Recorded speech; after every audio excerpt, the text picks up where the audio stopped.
টুপিওয়ালা পাগড়িওয়ালা লম্বা একজন মানুষ, এত সুন্দর চেহারা, ওনার চেহারার আলোতে চতুর্পাশটা আলোকিত হইয়া গেছে। মেয়েটা ওই দাড়িওয়ালা টুপিওয়ালা পাগড়িওয়ালা লোকটারে দেখা মেয়েটা বড় ভয় পাইয়া গেছে। মেয়েটা বাহির থেকে তার মারে ডাক দিলেন, মা গো মা, ও মা, কে যেন আপনার ঘরের দিকে আসতেছে। মা নামাজের মুসল্লার মধ্যে বসিয়া আছে। মা তার মেয়েরে ডাকে দিয়া বলে, ও আমার কলিজার টুকরা মেয়ে, কি কইতেছ, কি কইতেছ? দুঃস্বপ্ন দেখতেছ তুমি? তুমি কোনো পাগল হইয়া গেছো নে? আমরা এমন জায়গার মধ্যে বসবাস করি, এমন জায়গার মধ্যে আমরা থাকি, আমরার কোনো আওলাদ নাই, আত্মীয় স্বজন নাই। এই জঙ্গলার মধ্যে, আমরা বাঙ্গা ঘরের মধ্যে কে আসবে, কে আসবে? আমরা আত্মীয় স্বজন নাই, কেউ আসার মতো মানুষ নাই। তুমি দুঃস্বপ্ন দেখতেছ? মেয়েটা তার মারে ডাক দিয়া কয়, মা গো মা, যে আল্লাহ তোমারে আমার সৃষ্টি করেছে, ওই আল্লাহর নামের শপথ কইয়া কই, কে যেন আমার ঘরের দিকে আসতেছে। কথাটা শোনার সাথে সাথে মা আর নামাজের মুসল্লার মধ্যে থাকতে পারলেন না। একটা দৌড় দিয়া বাহির মধ্যে আসিয়া দেখে দাড়িওয়ালা টুপিওয়ালা পাগড়িওয়ালা এ তো আর কেউ না, যার দরবার থেকে হতাশ হইয়া বাড়ির মধ্যে ফিরে আজকে সারা রাত ইবাদত বন্দেগী করলাম, দরুদ আদায় করলাম, আল্লাহর জিকির করলাম, রোজা রাখার জন্য নিয়ত করলাম, এরে উনি তোমার কেউ না। তিনি কইলেন সমস্ত ওলির সর্দার, দয়াল নবীর নাতি, আওলাদে রাসূল হাসান হোসেনের বংশধর, উনি কইলেন আব্দুল কাদের জিলানী।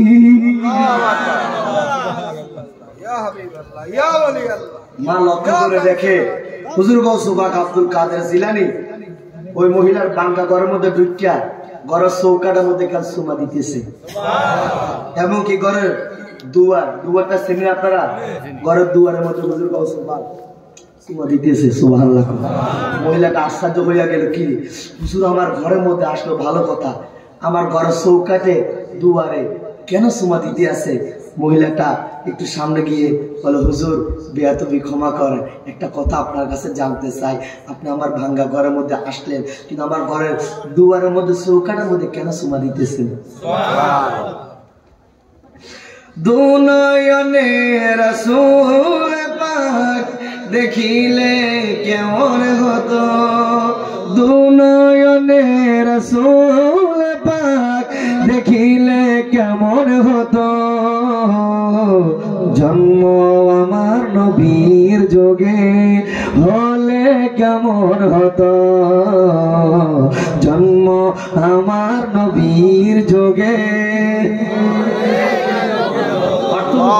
লাগে না মানে ইয়া রাসূলুল্লাহ, যদি আপনার আমার জন্ম যদি আপনার যোগ্য হতো গো নবী, একটা আবেগ যে নবী গো আমার জন্ম যদি আপনার যোগ্য হতো, আমি তো আপনাকে দেখতাম, আপনার পিছনে নামাজ আদায় করতাম, যুদ্ধের ময়দানে যেতাম, আবু বকর ওমর ওসমান মাওলা আলীর সঙ্গী হতাম।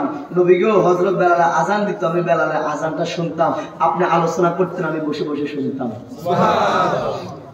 দুনয়নে রাসূল পাক দেখিলে কেমন হতো, দুনয়নে রাসূল পাক দেখিলে কেমন হতো, জন্ম আমার নবীর যোগে হলে কেমন হতো, জন্ম আমার নবীর যোগে হলে কেমন হতো।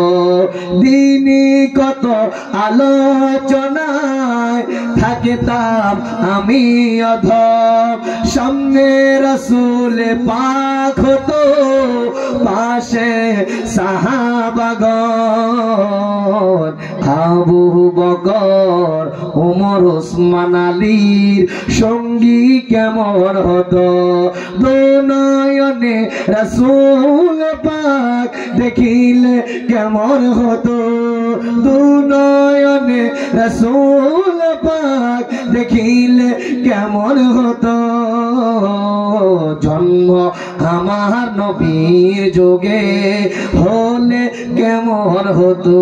মারহাবা।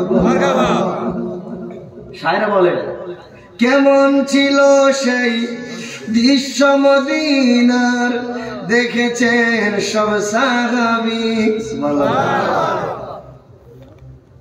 কত সুন্দর আলোচনা। কথাটা বলতেছি, হুজুর গৌস পাক আব্দুল কাদের জিলানী ডাক দিয়ে বলে, মাগো তুমি আমার দরবারে যখন গেছো আমার আলোচনা শোনার জন্য, আমার মুখ থেকে আমার নবীর আলোচনা শোনার জন্য, দিনের আলোচনা শোনার জন্য, আমার আল্লাহর আলোচনা, আল্লাহর প্রশংসা শোনার জন্য তুমি এবং তোমার মেয়ে আমার দরবারে গেছো, কিন্তু আজকে তোমাদের অনুমতি নাই, এলাও নাই, দারোয়ান তোমাদেরকে ঢুকতে দেয় নাই। তোমরা হতাশ হয়ে মনটা না ভেঙে তোমরা বাড়ির মধ্যে এসে নামাজের মুসল্লার মধ্যে তোমরা নামাজ আদায় করে সারা রাত্র মা এবং মেয়ে তোমরা দুইজনে সারা রাত্র নবীর উপর দুরূদ আদায় করছো, আল্লাহ জিকির করছো। আমার মদিনার কামলিওয়ালা নবী আমার নানা ভাইয়া রওজা থাকতে পারে নাই, তোমরা বাঙ্গা ঘরের মধ্যে হাজির হইয়া গেছে। আমার নানা ভাই, আমার নানা মদিনার কামলিওয়ালা নবী মোস্তফা তোমরা বাঙ্গা ঘরের মধ্যে হাজির হয়েছে, আবার চলে গেছে। আমি আব্দুল কাদের জিলানী লক্ষ্য করে দেখলাম আমার নানা ভাই যে রাস্তা দিয়ে যে জায়গা দিয়ে গেছে, নানা ভাই শরীর থেকে শরীর মুবারকের গ্রাম বাইর হচ্ছে, এবং উনি যে যে জায়গার মধ্যে কদম দিছে আমি আব্দুল কাদের জিলানী ওনার কদমের মধ্যে শুধু সুমা দিতেছি। আপনি আমি যদি মহব্বত করে এইভাবে আমরা রাত্র যদি আল্লাহর ইবাদত বন্দেগী করি, আল্লাহর জিকির করি, নামাজ আদায় করি, নফল নামাজ আদায় করি, নবীর উপরে দুরূদ পড়ি, আপনার আমার বাঙ্গা ঘরের মধ্যে একদিন নবী হাজির হয়ে যাবে। অসংখ্য আল্লাহর ওলিগণ নবীকে দেখে ওনাদের জীবনটা ধন্য করছেন, অসংখ্য ইমানদার মুমিনগণ নবীকে স্বপ্নে দেখে ওনাদের জীবনটা ধন্য করে পালাইছে। যেরকম সুবহানাল্লাহ। আমরা কি নবী দেখতে চাই? বলো না চাই। বাজার নবী দেখলে আপনার আমার ভাগ্য পরিবর্তন হয়ে যাবে। নবীকে একবার দেখতে পারলে আর কিসের ভয়, আর কিসের চিন্তা, কোনো ভয় নাই, কোনো চিন্তা নাই। যেরকম সুবহানাল্লাহ। আমার মদিনার কামলিওয়ালা নবী একদিন ঈদের দিন নবীজি আমার সাহাবায়ে কেরামকে নিয়ে ঈদের নামাজে যাবে। তো হাসান হুসাইন ছোট ছোট বাচ্চা, তাদের বয়স কম, তখন অল্প বয়স। ওনারা দুই ভাইয়ে আমার নবীর কাছে আসলেন, ডাক দিয়ে বলেন, নানা ভাই, ও নানা ভাই, আজকে হয়তো ঈদের দিন, আজকে একটা ঈদের দিন, মা তো আমরা নতুন জামা দিছে, আমরা নানা ভাই ঈদের দিন আমরা কিতা দিবেন? এখানে যারা আছেন, যাদের নাইনাতপুর আছে, এখানে কার কার নাইনাতপুর আছে? আব্দুল আজাদ, কার কার নাইনাতপুর আছে? মা